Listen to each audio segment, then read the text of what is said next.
பாவக்காய்னாவே உங்கள் வீட்டில் உள்ளவங்க ஓடி போகிறாங்களா அப்படின்னா 100% பெட்டு கட்டி இந்த பாவக்காய் வறுவலை கசப்பே இல்லாமல் செஞ்சு அசத்திடலாம் வாங்க. நான் சொல்லக்கூடிய ஒரு சீக்ரெட்டான ஒரு நச்சுன்னு ஒரு 4 டிப்ஸை மட்டும் ஃபாலோ பண்ணி இந்த பாவக்காய் வறுவலை மட்டும் ஒரு முறை உங்கள் ஃபேமிலியில் செஞ்சு பார்த்துட்டிங்கன்னா அப்புறம் உங்கள் பசங்க பாவக்காய்னா இனிமேல் நோ சொல்ல மாட்டாங்க, வேணும்னு கேட்டு சாப்பிடுவாங்க.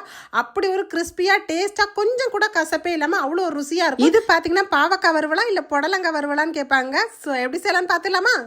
இதுக்கு பார்த்தீங்கன்னா முதல்ல பாவக்காய்களில் ஃபஸ்ட்டு டிப்ஸு எப்படி அதை கசப்பே இல்லாமல் க்ளீன் பண்ணலான்றதை பார்த்துலாம் வாங்க. பாவக்காயில் எக்கச்சக்கமான சத்துக்கள் இருக்குது. நம்ம உடம்புல முதல்ல கசப்பு தன்மை இருக்கணும். ஃபஸ்ட்டு டிப்ஸு பாவக்காய் எப்போயுமே நல்ல டார்க் க்ரீனாக வாங்காதீங்க. இந்த மாதிரி லைட்டு க்ரீனாக இருக்கிற மாதிரி பார்த்துக்கோங்க. இப்போ நம்ம இதில் உள்ள மேலே உள்ள அந்த தோலை மட்டும் ஃபஸ்ட்டு க்ளீன் பண்ண போகிறோம். இது தாங்க முதல் டிப்ஸு.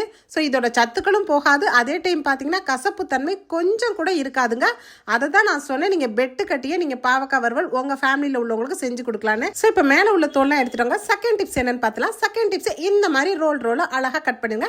நடுவில் கொஞ்சம் கூட சீட்ஸே இருக்கக்கூடாதுங்க. சீட்ஸ் இல்லாமல் இந்த மாதிரி அழகாக மெலிஸாக ஸ்லைஸாக கட் பண்ணுங்க. பார்க்கும் போதே பாருங்கள் வேறு லெவலாக இருக்குது புடலங்க மாதிரி. மூணாவது முத்தான டிப்ஸ் என்னென்னு பார்ப்போம். கேடுங்க தயிர் ஒரு 3 ஸ்பூன் அளவுக்கு சேர்த்துக்கங்க. சேர்த்ததுக்கப்புறம் இதில் லைட்டாக சால்ட்டு மஞ்சத்தூள் போட்டு கரெக்டாக ஒரு மணி நேரம் இல்லை ஒரு அரை மணி நேரம் கூட ஊற வைங்க. அதுவே போதுமானதாக இருக்கும். ஸோ இப்போ ஃபைனலாக ரொம்ப டேஸ்டியான பாவக்காய் வறுவல் கசப்பு இல்லாமல் எப்படி வறுக்கலான்றதை பார்த்துலாம் வாங்க. இதுக்கு பார்த்தீங்கன்னா அடிகனமான பாத்திரம் எடுக்கணுங்க. இதுதான் கடைசி டிப்ஸு. இதில் 3 ஸ்பூன் எண்ணெய் சேர்த்துட்டு கடுகு உளுந்தம்பருப்பு 1 ஸ்பூன் போட்டுக்கோங்க. ரவுண்டாக லேயராக இந்த மாதிரி ஆனியன் 2 ஆனியன் எடுத்துக்கலாம், பெரிய ஆனியன். ஏன்னா அதே ஷேப்புக்கு நம்ம வெங்காயத்தையும் வெட்டிக்கலாம். இப்போ வெங்காயம் ரவுண்டாக நல்ல முருகலாக வெந்ததுக்கப்புறம் இப்போ நம்ம ஊற வச்சுருக்க இந்த பாவக்காயை இதோட ஆட் பண்ணிக்கலாம். இந்த பாவக்காய் பாருங்கள் நல்ல ஒரு கலர்ஃபுல்லாக இருக்கும். நம்ம சொல்லக்கூடிய அந்த கடைசி டிப்ஸ் எல்லாருமே கண்டிப்பாக ஃபாலோ பண்ணிக்கோங்க. ஏன்னா அடிகனமான பாத்திரம் இல்லாமல் நிறைய பேர் சாதா பாத்திரத்தில் வைப்பாங்க, எண்ணெய் அதிகமாக ஊற்றுவாங்க, அடி பிடிக்கும், இந்த மாதிரிலாம் நிறைய தொந்தரவு வரும். பாவக்காய் சீக்கிரம் குக் ஆகாதுன்னு நினைப்பாங்க. ஆனால் நம்ம எப்பயுமே பாவக்காய் வறுவல் செய்யும்போது இந்த மாதிரி அடிகனமான பாத்திரம் தான் ஃபைனல் டிப்ஸு. இப்போ இதில் 1 ஸ்பூன் சாதா மிளகாத்தூள், காஷ்மீரி சில்லி பவுடர் போட்டு லைட்டாக சால்ட்டு சேர்த்துட்டு அழகாக கிளறி விட்டுருங்க. அவ்வளோதாங்க நமக்கு ஃபைனலாக ரெடி ஆயிடுச்சு. ஸோ ஸ்டவ்வை மீடியம் ஃப்ளேமில் வச்சு இப்படியே கிளறி விட்டிங்கன்னா நல்ல சுருளை வெந்துருங்க. கொஞ்சம் கூட அடியும் பிடிக்காது. அதே டைம் பாவக்காய் பார்த்தீங்கன்னா நல்ல குக்காக இருக்கும். கொஞ்சம் கூட கசப்பே இல்லாமல் சூப்பரான பாவக்காய் ஃப்ரை நான் சொன்ன இந்த நச்சுன்னு வெறும் 4 டிப்ஸை மட்டும் ஃபாலோ பண்ணி நீங்கள் ஒரு முறை பாவக்காய் வறுத்தீங்கன்னா இந்த மாதிரி வெயில் காலத்தில் கர்ட் ரைஸ் நல்ல திக்கான தயிர் சாதத்துக்கு வச்சு சாப்பிட்டீங்கன்னா அவ்வளோதாங்க, சொல்லவே வேணாங்க. அல்டிமேட்டாக இருக்கும். நார்மலாக சாம்பார் சாதம், ரசம் சாதம் எல்லாத்துக்குமே ஒரு பர்ஃபெக்டான காம்பினேஷன் தான் இந்த பாவக்காய் வறுவல்.